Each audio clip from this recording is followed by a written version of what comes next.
నిన్నటి నుంచి ట్రెండ్ అవుతున్నటువంటి సోషల్ మీడియాలో వైరల్ అవుతున్నది.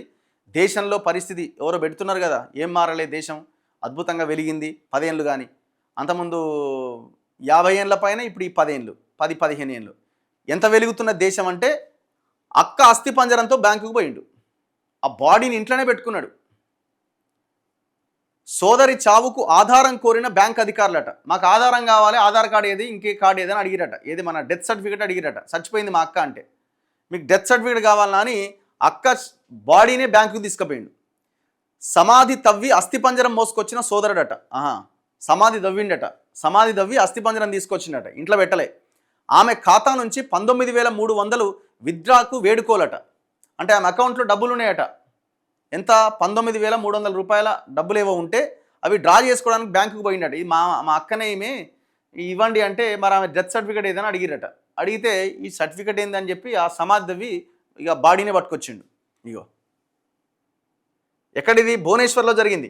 ఒడిశాలో దిగ్భ్రాంతికర ఘటన చోటు చేసుకుంది. తన సోదరి చనిపోయిందనే విషయాన్ని నిరూపించేందుకు ఒక గిరిజనుడు ఏకంగా ఆమె సమాధిని తవ్వి అస్థిపంజరాన్ని బ్యాంకుకు తీసుకుపోయింది. కియోంఝర్లోని దియానాలి గ్రామానికి చెందిన జీతూ ముండా సోదరి కాల్రా ముండా మల్లిపాసిలోని ఒడిశా గ్రామీణ బ్యాంకులో ఖాతా ఉందట. ఆమె వయసు 56 సంవత్సరాలు. పశువులు అమ్మగా వచ్చిన సొమ్మును ఆమె ఇందులో జమ చేసింది. అయితే అనారోగ్యం కారణంగా కాల్రా 2 నెలల కింద చనిపోయింది. ఆమె భర్త ఏకైక కొడుకు గతంలోనే చనిపోయింది.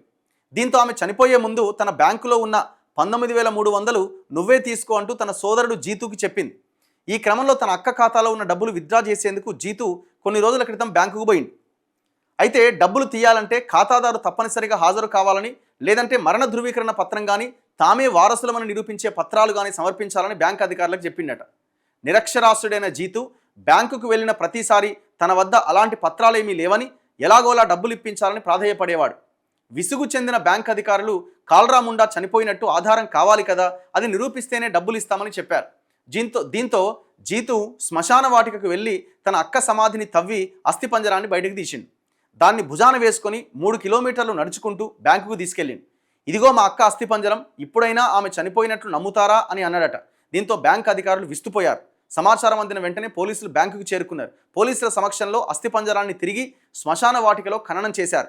ఈ ఘటనపై కియోంఝర్ జిల్లా కలెక్టర్ స్పందించారు. కాల్రా ఖాతాలో ఉన్న సొమ్ము మొత్తం జీతుకి చెల్లించారు. స్థానిక తహసీల్దార్ బ్యాంక్ అధికారులతో మాట్లాడి కాల్రా ఖాతాలో జమ చేసిన 19,300కు వడ్డీతో కలిపి 19,402 రూపాయలు మంగళవారం జీతుకు అందజేశారు.